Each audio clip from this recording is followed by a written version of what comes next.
Hello everyone. We are going to start with the basic introduction of advanced performance management. That what is advanced performance management and how to deal with it, right? So first of all, let's just start with the basic introduction of APM, right? What is APM and how it is connected with your performance management? Because specifically students are interested in asking that how they are going to cope up with the fact that if let's suppose if they don't remember F5, how they can do APM paper, because obviously it has been so long when they did their APM paper, performance management paper, right? So see, the first and the most important difference is that there are three papers in ACCA, right? The first paper is F2, which we did in the initial level.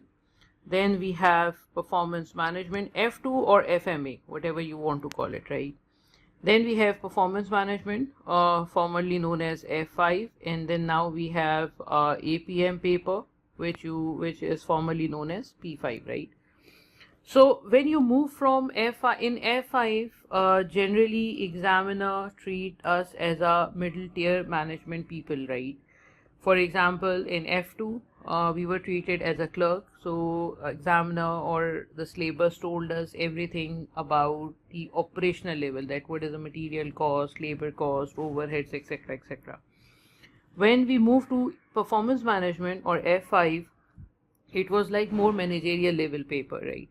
Where there were a lot of things where we have to take the decision, we have to analyze multiple factors, that stuff.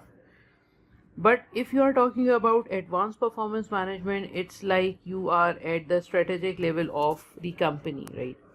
So at a strategic level, what happen is no one will ask you to calculate anything, right? You will get reports, you will get a situation, and you have to analyze the situation and take the decisions, right? So APM is actually about that. So if you want to compare F5 and P5 or PM and APM, what is the main difference? The main difference is how the questions are asked, or how the examination structure is mainly the difference. Let me give you a very basic example. See, we know that there is a concept we have studied in F5, which is called activity based costing, right? So whenever a question of ABC comes in F5, examiner generally asks the students to calculate cost per unit under absorption costing, cost per unit under ABC, and then you are supposed to compare. In APM paper, examiner will not ask you to calculate cost per unit under activity based costing. It's highly unlikely. So what examiner will ask you? Examiner will give you a situation, and he will ask whether activity based management will be helpful for the company in a particular case, right? In a particular problem or in a particular situation. Okay. Let's take another example. Let's take the example of target costing, right? We have, sorry, not target costing, transfer pricing. Let's take an example of transfer pricing, right? In F5, mostly questions are based on the calculation of transfer price, calculate the transfer price, or what can be the maximum transfer price, something related to calculation mostly, right? With few analysis part. But if you see F5 APM paper, it's not about to calculate transfer price. That examiner know that you did really well in F5 paper. Now examiner is interested in giving you a situation and asking you to evaluate what sort of transfer pricing will be most relevant in such case, right? For example, cost-based transfer, variable cost transfer pricing will be relevant, or full cost transfer pricing will be relevant, or what about the taxation if we are talking with respect to multiple countries, multinational companies, or what would be the impact of taxes and exchange rate on transfer pricing, cultural issue, maybe expectations related issues. So there are so many other things which are connected with transfer pricing apart from the calculation of transfer price, right? So that's basically the context. So whatever has been examined in F5 and whatever is common in F5 and P5 or PM and APM, the way examiner will ask you the question will be completely different, will be completely from a strategic perspective, right? So mostly we will see, we can see the term evaluation sort of term is quite common in APM paper. So that's basically the difference, right? And if you and if you don't remember, now the second question which generally student ask is that, suppose if we don't remember F5 paper, is it possible for us to do APM paper? Yes, you can do it. But obviously ACC has designed the papers in such manner, but for my students, what I generally do is I keep few lectures of F5 at the LMS system, so that students who are struggling in F5 concept can go and just watch those video and brush up their concepts, right? So that's basically how we deal with APM paper.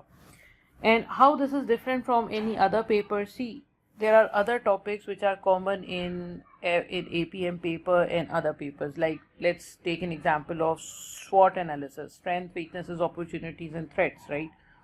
So SWOT analysis, what you guys did in past, that's completely different way of asking, of doing things. Now what examiner will ask, examiner will give you a scenario, and maybe he will ask you to identify some KPIs for the monitoring of weakness of company. Let's suppose the company is facing a threat of environmental environmental law, breaching environmental law, and for that carbon dioxide emission is extremely important. So you may develop some KPI which is going to monitor carbon dioxide emission, or maybe some waste disposable or something like that.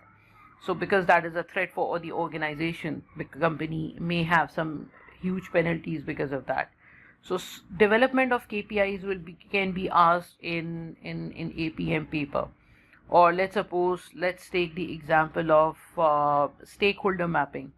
So that can also be asked in APM paper, but with a different perspective, that you have to identify the key stakeholder, and then you have to develop some strategy accordingly, performance measurement, KPIs accordingly. So that's basically how the other papers can be linked, other topics can be linked with APM paper.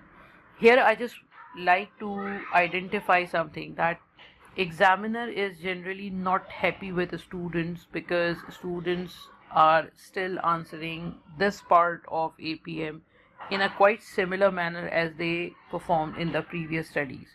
So and that's quite persistent complaint from examiner. So obviously you have to take care about this fact while writing the answer.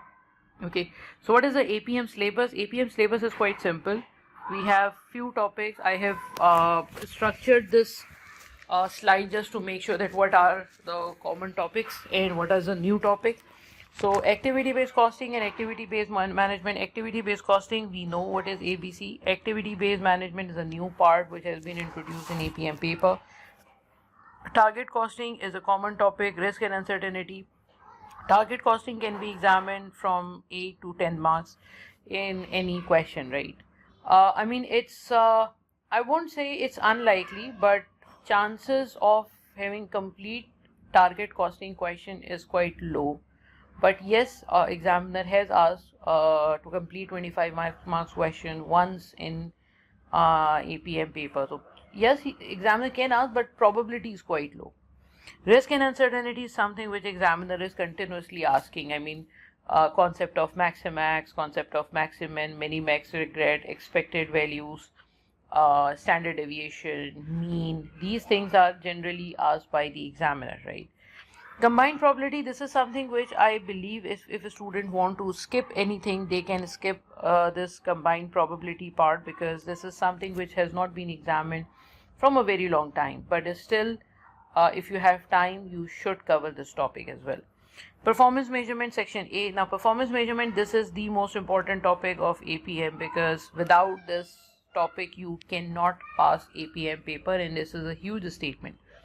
Why? Because this generally is not a good word. This comes in section A, right? 99% questions of APM paper section A are related to performance measurement, right?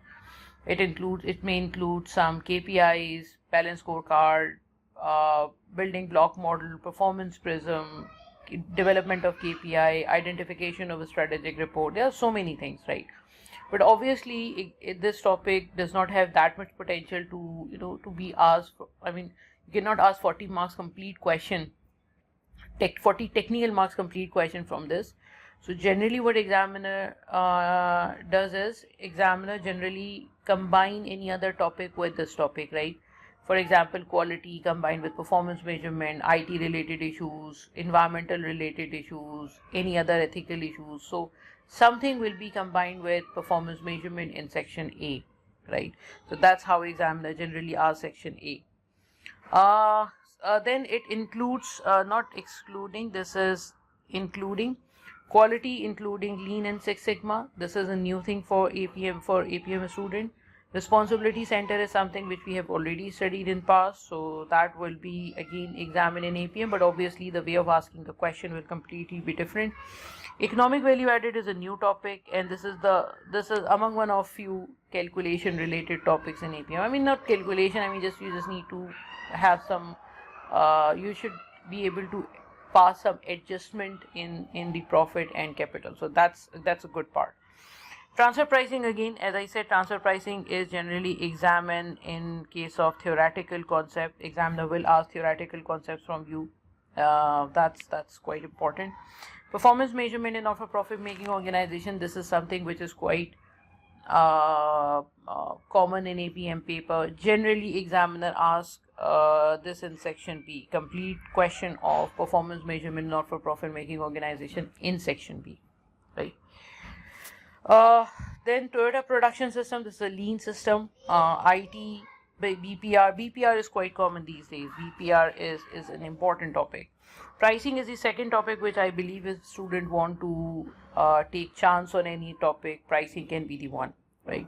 Budgeting is quite common. Budgeting is something which is quite commonly asked in APM paper.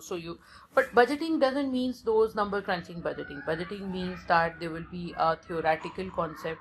I mean, examiner will give you a situation and examiner will ask you to analyze what sort of budgeting is most relevant, what will be the issue if company follows zero-based budgeting, what will be the issue if company continue with rolling budgets maybe, and how, those sort of situation, those sort of theory is quite important in APM paper. So budgeting will be examined in that way. Okay. Then environmental management accounting. This is important because of current environmental issues. I mean, climate change issues. EMA is quite important here. Human resource management, value-based management, performance prism, and ESG. So these topics are quite important in APM paper. There are other topics as well, like business models are here. Business models you can see. There are 7 or 8 business models which are still relevant in APM paper. I have not listed those down here, but we will discuss while learning APM paper. Okay, so this is examination format, quite simple. We know all of these things, but one thing which is quite important here is in section A, where there's a concept of embedded requirements. Embedded requirements in the sense, if you see APM paper, in the required section, examiner will not give you a complete picture what is required from you. I mean, in required section, you will not be given what is the required part. What is the examiner requirement, that is generally given between the questions, right?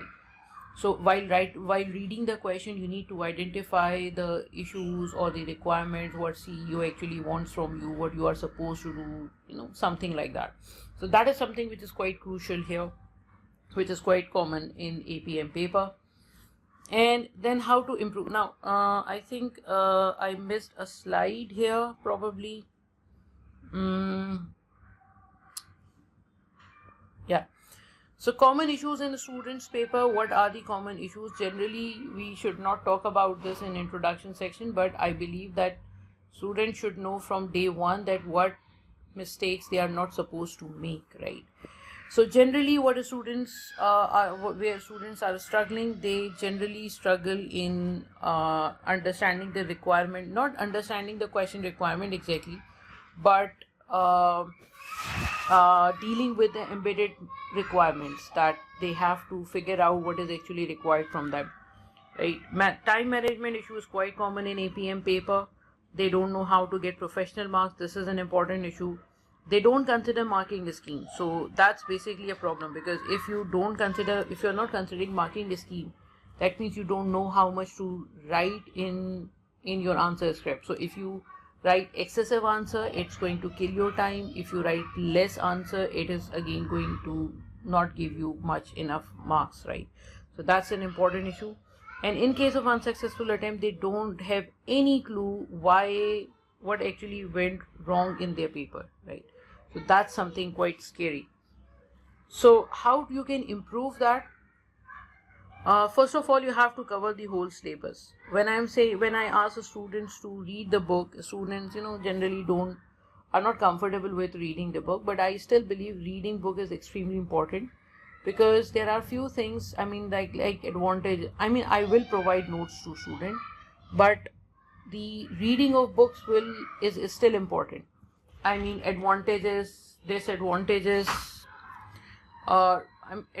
disadvantages are generally given in paper. So let's suppose there is a topic comes in and examiner is asking you to critically evaluate how the league table will help the company to improve its performance. So if you don't know what are the benefits of league table, probably you won't be able to attempt it properly, because there are certain questions where a lot of scenario is not given in the paper, right? 3 or 4 lines requirements, 3 to 4 line scenario is given, and you are supposed to write 10 marks against that.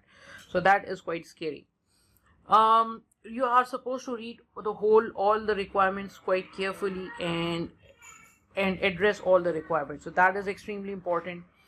Apply all the knowledge to the business scenario. Now this is extremely important. Generally what examiner is complaining about the student is that students are writing generalized answer. They are not focusing on the scenario. That let's suppose if there was a question in F5 APM paper called Kolmog, KOLMOG, right? Kolmog question, where examiner has asked the students to identify the properties of service organization. So if you write the properties of service organization in general, you will not earn enough marks, because in that question requirement it was specified with respect to Kolmog. So if you are not connecting it with the scenario, you will not get enough marks, and that is a problem which the students are that is a mistake which the students are continuously doing. An examiner is continuously asking the students to connect the theory with scenario, because if you are writing general theory, examiner will not give you marks for that. You are not supposed to write the general theory. You are supposed to connect it with the scenario as much as possible, right? And I don't know how many times I will say this, that you have to justify your recommendation. Not even recommendation, you have to justify whatever you are writing, whether you are recommending something, whether you are criticizing something, whether you are accepting something which the company is doing, whether you are, whatever you are doing, whatever you are writing, you must justify that. And that's basically a problem with APM paper. If you see the answer script, because I've checked so many answer script, what the problem which I have observed, despite of saying again and again in the classes and the lectures that please justify your answer, students are still not justifying it. When I receive the copy, when I check the copy, the answer scripts are horrible. So after continuous feedback, 1 time, 2 time, 4, 5 times feedback, then students start connecting things with the scenario, which is extremely scary, because that's the prime reason why students are unable to pass this paper. In order to manage your time, I believe you have to practice as many questions as you can, because if you practice your question, the more you practice, the more you will be fluent in writing the answer. And when I say practice your answer, practice the answer script, that means you make sure to write the complete answer within a specific time period. So if it's section A, you must write it in 1 hour and 30 minutes, right? If it's section B, you should write in 35 to 40 minutes, not more than that. Because if you are completing your answer in 2 hours or 2 hours and 10 minutes, then it's a useless attempt, because examination pressure is completely different. you have to work with respect to the time period, right? That's the first thing. Second thing is that please write your answer, because that's an important issue. Students, when see, if there is a financial management paper or there's a derivative issue, students will practice as many questions as they can, and they will practice by writing the by doing it on their notebooks. But when I ask them to write answer of APM paper, they just read the whole scenario, they just write the bullet points and they match it with the examiner answer, and they say, okay, fine, I did completely right because my points are similar to what examiner points are. No, you didn't do practice, you just wrote the important points. Practice means you have to construct the answer, construct the complete sentence, construct the complete paragraph. That's the most important thing, and this is something which I will show you how examiner is quite frustrated. I mean, why the examiner is quite frustrated, what the students are writing in the answer script. So try to write as many answer script as you can, especially last 5 years. Read the examiner answers, see what you did wrong, see the marking scheme, see the examiner comments. That's basically how you can complete your answer script, right? And what you will get in APM paper, if you take APM paper from me, so you will be provided with recorded lectures, right? You will I will conduct few live sessions. I think 5 live sessions will be conducted, right? I will try to focus on professional marks, and we will have a mock paper and its debriefing session, right? So I generally give the students an option to either go for debriefing option or to write their answer and send it to me, share it with me so that I can check their answer script, right? And what will be the what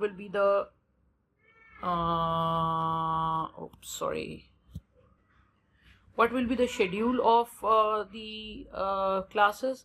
First introduction class will be on 15th September. We will do a 25 marks question in that.